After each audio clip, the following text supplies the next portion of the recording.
Welcome back to the Self-Indulgent Podcast. I'm your host, Mariah. And today we are talking about getting unstuck, why you might be feeling stuck in a rut, what's going on, what's the malfunction, why do we not feel like ourselves?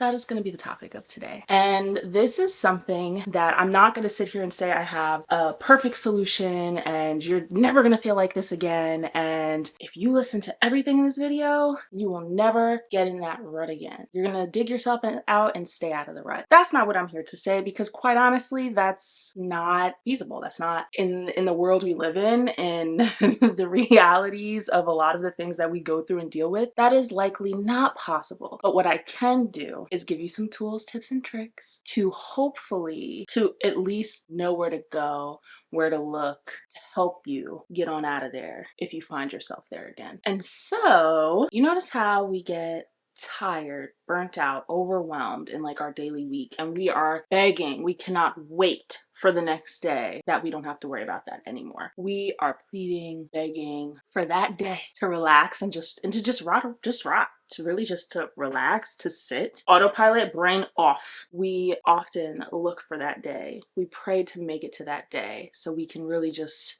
breathe, relax, and feel better. That's the intention. That's the thought. That's the idea. If I could just make it to the weekend, it'll be all right. But for me anyway, I've noticed over time when I get to that day, it actually doesn't feel as good as I thought it was going to. I don't feel like I'm indulging in myself. I don't feel like I can actually just enjoy my own company and my hobbies and self-care things and just the things that I want to do for myself. It doesn't feel like that ever. I'm actually more so worried about what's coming, what I'm not doing, what I actually want to be doing, but I'm not doing because I don't feel equipped or really good enough to even try to do what I'm thinking of doing. And then I'm overthinking it because I didn't have time to prepare for anything that I want to do for myself, or I want to try, or I want to start. Or I'm just wrapped up in thoughts about how bad I feel because I'm not enjoying this free day that I have, and knowing that the week is going to start, even though I desperately couldn't wait to get to this day. My days off never feel as good as I think they will during the week. Why is that? Why is that? How is it that I don't even feel good on my days off when a lot of the stress seems to come from the rest of the week? How is it that I don't even feel good on my days off? Is it guilt, shame, emptiness, feeling lost? Honestly, it's probably a little bit of all of those things and more that I haven't unearthed. So maybe it's not that we need a break or a whole weekend of nothingness, or maybe sometimes we do. But if you've been in a cycle where your days off come and you're not able to enjoy them and relish in them, then maybe you are, in fact, in a rut and feeling stuck. So what do I mean by feeling stuck or in a rut? Well, let's think about it like this. Your regular work week or day to day, whatever your routine responsibilities are, stressing you out. That's one. Let's start there. Your coworkers, your family, your friends, your parents, all of those things, maybe your kids. They're all then thrown into the mix too of that stressful ass work week. And if you're listening to this podcast, I would assume that on some level, you want to at least connect to yourself more or better and just make some life changes. So ask yourself, do I like what I do? Do I like what I'm doing right now? Do I like what I do? Does my job fulfill me and make me feel like myself? Is there purpose in my work aside from paying the bills? Although that is the reason for a lot of us, and that is just a reality of the world we live in. But if the answer is no, and you're not getting fulfillment or feeling like yourself in the work you're doing, you're already spending at least 40 hours a week or more on something that doesn't do it for you on the inside. It's not serving you. It's not serving your internal being. And let me make it clear, I'm not telling you to leave your job. That is not what this video is. That is not what my purpose in talking about this is, because that is unrealistic for the majority period. But what I do want is for you to acknowledge those hours and how much space that takes up. Not to mention if it's a toxic work environment on top of that, that's definitely going to leave you burnt out. And so because of this exhaustion of spending 8 or more hours a day at a place that you're not really vibing with, a place that you don't really care about on a deeper level, you come home and you don't want to do anything. You don't want to do anything. I don't want to do anything.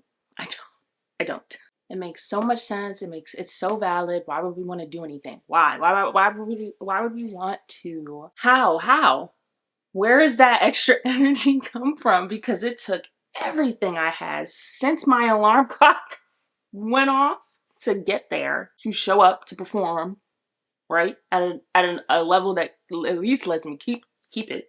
4 years, even still today, as soon as I get home, I would get on that couch and zone out, whether it be on my phone, the TV, a little combo of the two. And right now I'm not working anymore, but I'm in a doctoral program. So I have class 2 days a week. I see clients 2 days a week. I'm trying to be consistent with this podcast, and then all of the assignments. I have weekend classes every now and then, and I'm supposed to start working on my dissertation. But the last 2 years in this program, once I got home, I refused to do schoolwork. I refused. At the end of my days, I refused to do schoolwork. I refused to do client notes. I refused to do any reports I had to write from testing. I did nothing. I sat right on this couch.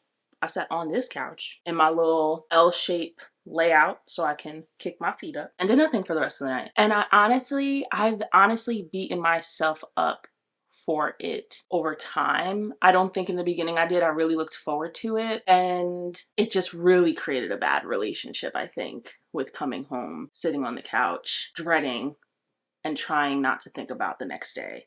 Bad relationship. I'll get more into that later. I was so stressed by the day today that I really just felt like I needed that time when I got home to turn my brain off and zone out. It was to the point where I would get anxious and pissy if I got home later than expected, and honestly felt like I needed to extend my bedtime if I did get home later than expected to make up for relaxation time, for zone out time. It's funny though, because honestly, looking back on it, after that first hour of chilling out, sitting down, zoning out, breathing, it didn't feel good. I don't actually think I was enjoying it anymore after the first hour, because once it was time to go to bed, I didn't feel any better. I didn't necessarily feel more relaxed. I didn't feel more prepared for the next day. I didn't feel good. I just didn't. It was okay, you just spent all that time relaxing, trying to decompress to be able to do it again the next day. And I didn't feel replenished at all. And I think that reason is because I was trying to escape and act like I didn't have to go to work the next day. That's all I was doing. I was trying to escape and act like I didn't have to show up again the next day. So we have to ask ourselves, are we really looking to rest? Are we trying to feed our being? Are we trying to give back to ourselves? Or are we just trying to escape our reality? And saying all that, I would get home at 5 or 6, wanting to be on the couch, and I'd have a whole 4 or 5 hours left in my day when you really think about it. If I'm getting home at 5 or 6 and I'm going to bed at 10, it's 4 or 5 hours left in the day. That's half of a typical workday, almost more than half of a typical workday. If it's 5 hours, that's a lot of time to give back to myself. That is a lot of time to give back to myself. Not to mention, if you think about what I could do with morning time to give back to myself if I really wanted to. Because in reality, if I'm up at 6 or 7 and I'm going to bed at 10, I gotta do math real quick. That's 15 hours. And if you get up at 6, that's 16 hours. Right there, that's an 8 and 8 split.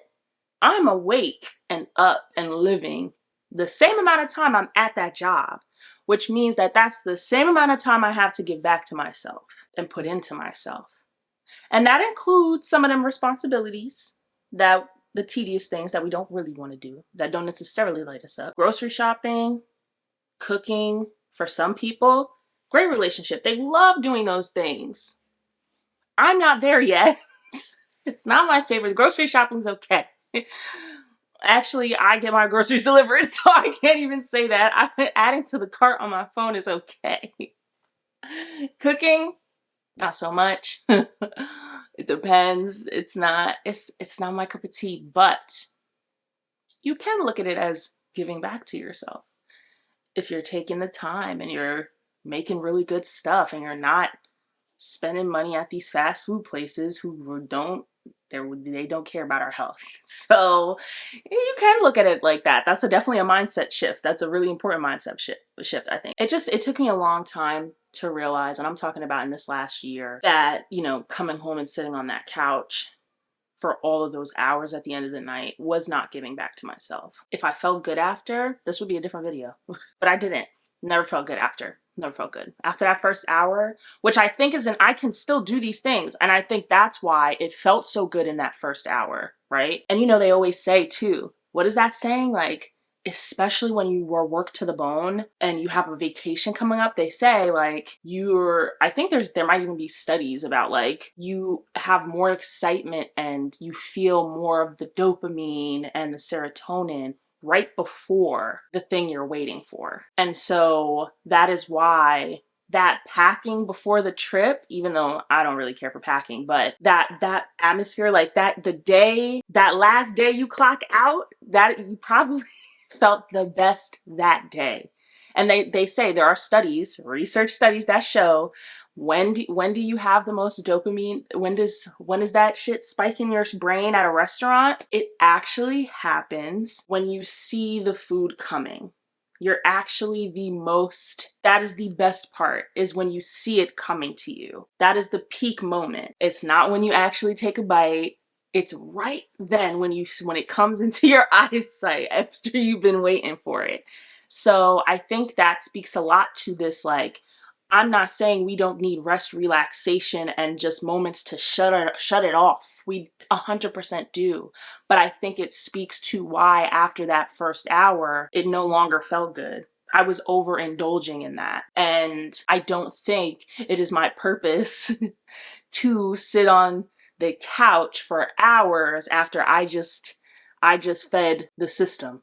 I just played in the system all day. I just played in these institutions all day that I don't even agree with in the first place, that were not made or built for me. That is why it didn't feel good after that first hour. I might have needed that first hour, but then it's up to me to get it up and do something that really feels good for me. This world makes it extremely hard to put ourselves first, to even as adults, to relearn how to be curious, how to explore creativity, how to connect with our authentic self, how to play, how to allow freedom in our day-to-day life.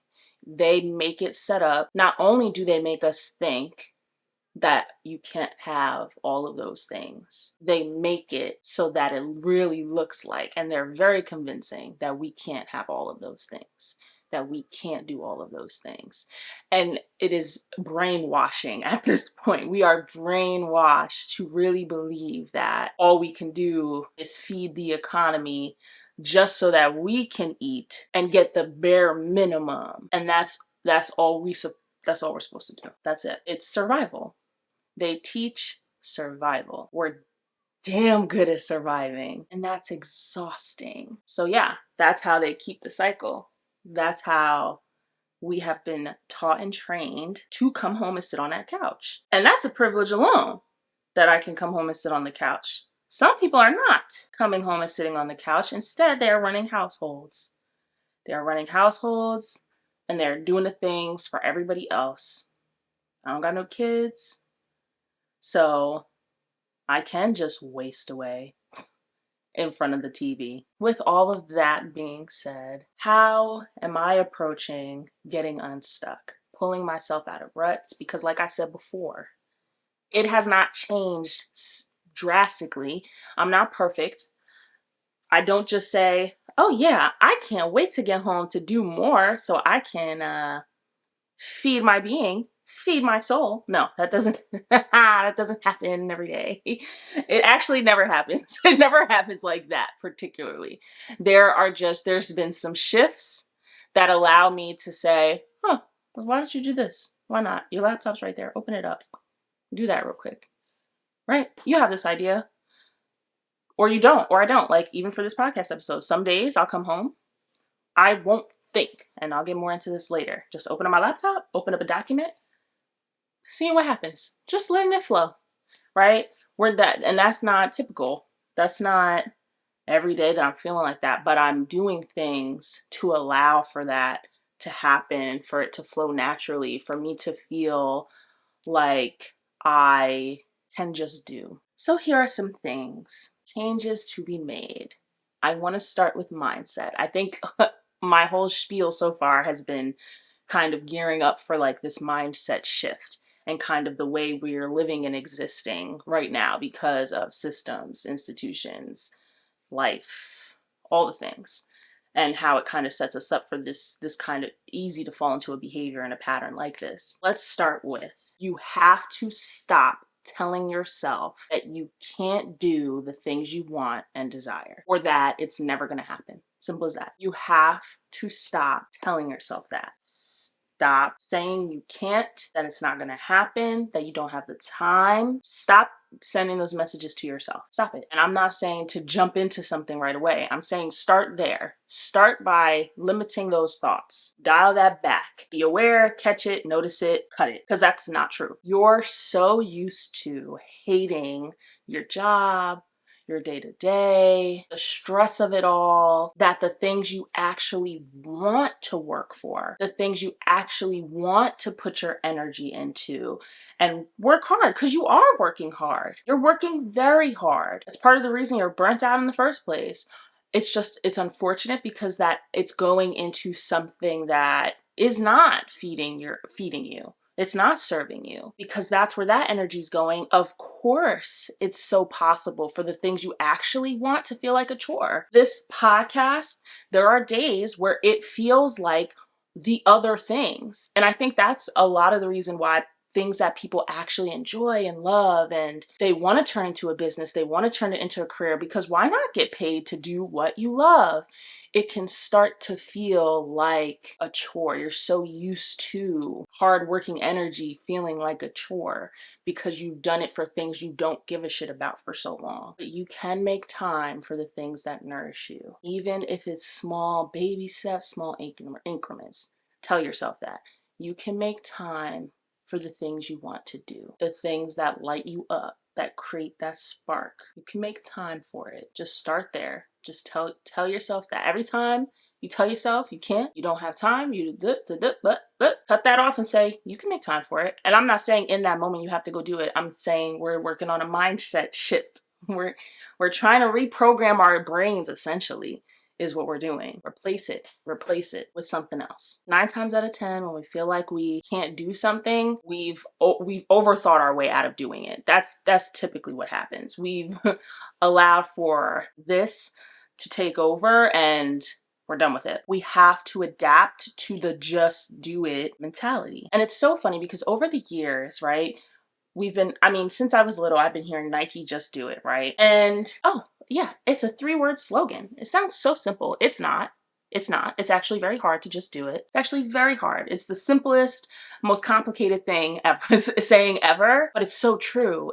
But it requires discipline, skill, and a lot of unprogramming. Part of the reason why it's not that easy is that it's going to be uncomfortable. It's going to feel impossible at first because we've been unhappy, stressed, and burnt out for so long. Of course, we feel like we can't add more to our plate, and sometimes we really just don't have the energy. But if your soul is starving, which it likely is if you clicked on this episode, if your soul is starving, it needs to be fed, right? We've been feeding everybody else but ourselves. So I know you feel like you can't add nothing to your plate, but there's something in you that's hungry, and that's very clear. So you gotta feed it.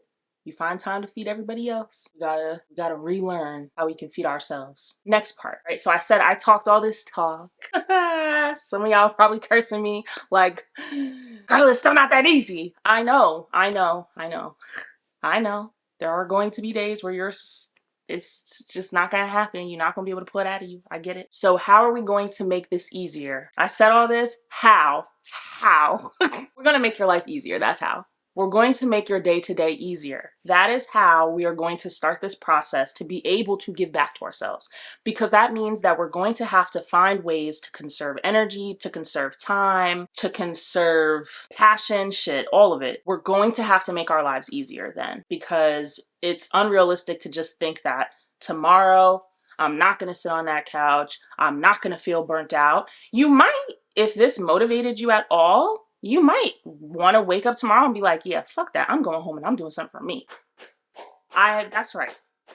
Some of you may be like that. You just needed the buzzword. You needed the revelation, and now you can take care of it. But for the vast majority, we need tangible things that make sense. How is it going to work? How are you going to make your life easier? What do I mean by that? So an example of this, I hate meal prepping, but in reality, will it make my life easier? Yes, 100%. That one day a week is going to make my life easier. I did it for the first time in this new house in a tight ass kitchen with nothing unpacked. And it really wasn't that bad. It took a few hours, but I was set for the week. You know how much time I got back because of that? I was set for the week. But I want to take it a step further because it's not just about meal prepping. Before I moved and I had more space, I still didn't want to meal prep. I didn't want to meal prep. And that's when everything was unpacked, not in boxes. It just felt like I never had the right dishes, tools. I didn't have enough Tupperware, good containers, none of that stuff. Okay, that made it harder. It did make it harder. Not having that thing made it a mission, a task, a whole journey. I don't want to go on whole journeys for meal prepping. I don't. I need it to be a commercial break. Not the entire movie. So how do I do that? Let's find things. Let's look at what meal prepping and cooking looks like right now. How can I make this more efficient to where it is easy for me? For me, that was getting better Tupperware, getting more, because I really didn't have much. So then it was like, okay, you meal prepping, you ain't got shit to put it in now, right? So that helped tremendously. Making sure I plan my meals ahead of time, making sure I have a reminder for when the day is to order it. How do I make that easier? You make your grocery list ahead of time, so when it's time for the day, you check in. So if you're sitting on the couch, if I'm sitting on the couch, I could be starting my grocery list, that's for sure. How do we make things easier? So for me right now, something else, right? I want to continue this podcast. I want to get really good at it. I like content. I like talking, if you can't tell. I like talking to people. I like engaging with people. I want to get into fashion more. I want to do my makeup more. Like I want to feel good. I want to invest in myself, if you will. And so makeup has been really stressful, and even giving myself that time in the morning really stressful. So I get a vanity or different organizational boxes so that it is very easy and accessible for me to get what I need to get and to keep pushing. That is how I'm realistically going to start doing my makeup and getting ready for these videos and like taking that time, because I already don't want to give time to that. I don't. That's the truth. That's why I've never done it. That's why it hasn't been ever consistent. It's never stuck, because I'm not going to be the one to wake up at 5 in the morning to do it. It's not going to happen. So how do I make it quick, efficient, accessible? Well, I create a system, set it up so it is very easy for me to grab. I don't got to think about it, because a lot of the time why we burnt out too is because we're tired of thinking. I spent 8 hours fucking thinking. I don't want to think anymore. There you go. We got to make life more accessible to us, our needs. What about some of the things that we have to do? The things we have to do that are going to be necessary for us to get where we want to go, and just the daily tasks of being an adult. How are we going to make all of those things more accessible to us? You got to think about that. You got to plan it, brainstorm, look up for some inspiration. Really think about the tasks that you hate doing that seem to take a lot of mental energy and space. Just make it easier. We have to uncomplicate the parts of our lives we can control. That is all this is about. Uncomplicate it so that you do not have to spend any more of your precious energy, time, and brain power on it. Uncomplicate it. Next, create a vision board, journal, a wants list, pictures, collage, whatever, mood board, Pinterest board, those things. Use it to get really clear on what you want to try, what you want to do, what do you like? because I think that depending on how caught up in this cycle and how long you felt stuck or in a rut, it can be very hard to be like, this is what I want to do. You may not even know. Like, you could totally be listening to this video and be like, I like nothing, I feel nothing, I want nothing. It's not there. It is. It's just buried underneath a lot of I'm fucking tired. I'm over it. It's underneath all that. For sure. If you want to just even think about what are some of the shows you like? Why do you like those shows? What do you like talking about? What lights you up? What are you interested in reading? What pop culture do you follow? What about it do you like? What's something you did as a child? That's a great place to start. Things that you were obsessed with when you were probably under the age of 13, 14. That's a great place to start. And just allow yourself to be free. Allow yourself to be creative. So play around with that journal, vision board, whatever it is. Play around with it. Add random things to it. See if it sparks something in you. See if you want to try it. It doesn't have to be, oh, this is the side hustle I'm about to start. No, this could just be, that's an interesting hobby there. So maybe I could try that.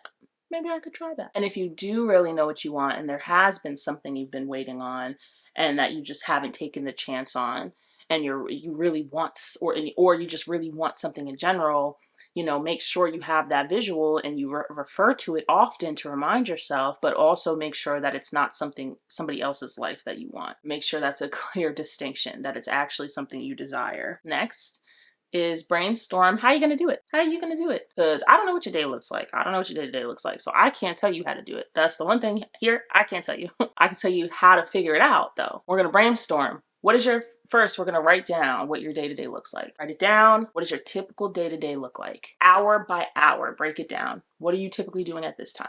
What are you typically doing at this time from when you wake up to when you go to sleep? Hour by hour. So first you're going to look at your action steps. Then you're going to come up with a list of action steps to these visuals of the things you want and desire and want to try. And you're going to build a list of action steps, things that you think you would need to do to achieve it. I'm talking break it down. Break it all the way down. So if I wanted to, for example, podcasting, right? My action steps to starting a podcast, what were they? I brainstormed what I'd want to talk about.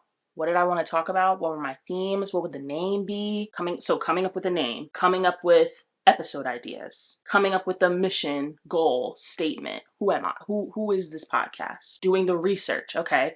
What equipment do I need? What are some ways I can get it out there? Who do I look up to? Doing your research, that's research. Then you're going to have to experiment with it, right? You're going to try to film an episode. All these things. Those are all action steps. And so now that you have that, refer back to your hourly day-to-day. Where can you realistically, even if it's just 30 minutes, start with that first step? What would my podcast be about? Spend 30 minutes after work on this day, brainstorming what I want my podcast to be about. The next day, I'm gonna take up this hour that I see I have here and I'm gonna come up with a name. Or I'm gonna at least research a name. I'm gonna spend it researching at least, right? And then you'll start to get into a flow. And if it's really something you wanna do and you really like as you're doing that, it's gonna light you up. It's gonna feed you. It's going to feel good. You're going to look forward to it. And I just want to say, maybe not all the time. You may not all the time. We all have bad days. We all have bad days. I have not posted every single week since I launched in October of 2023. This will be episode 15 and this will be airing. It's the 8th of October right now. So I launched October 3rd. So yes, I probably missed a total of 5 weeks-ish. That sounds in the ballpark, maybe 5 to 6 weeks out of all of those weeks since then, because I just couldn't get to planning. There was so much going on that, life is still going to life. So it's so important to take your baby steps, feel it out, experiment. There are stages to it. If you're in an experimenting stage, you can't beat yourself up. You're not going to be perfect. That's not what this is about. Right now, we're trying to feed ourselves. We're trying to reignite the light in us. So the cool thing that I've learned about all this is that if you are truly giving back to yourself and adding things that you really feel for, that you really care about, you will always have time for it. I don't mind spending time on this podcast throughout the week because I really care about it. It is feeding me. It's doing something for me. It's returning to me. It's giving back to me what I'm putting in on a different level, right? And I'm not getting paid for it, obviously. Like, I'm very small. Nobody knows who I am. Nobody's watching this right now, really. Not many. So I don't mind if I only have 30 minutes left at the end of the night after I'm done doing all the things for it, because it fed me. I feel good. I'm excited. I'm happy with it. So that is all I have to say. I typically leave you with a reflection question, but I think that I gave you a lot to think about here. So if I give you a reflection question, I guess it would just be, if you were to talk to your child self right now and you ask them, what do you want to do when you grow up? What do you want to try? What do you want to do? What would they say? What would they say? Just think about that. And how does it make you feel now? Thank you guys so much for watching. Please don't forget to like, comment, subscribe. If you are watching this on YouTube, if you're watching this on Spotify, rate us, share it. It really helps. It means the world. I would love to hear what you guys think. And some of your answers. Comment down the answer to that reflection question down below. We are available anywhere you listen to your podcast. But thank you guys again so much, and have a blessed and intentional week.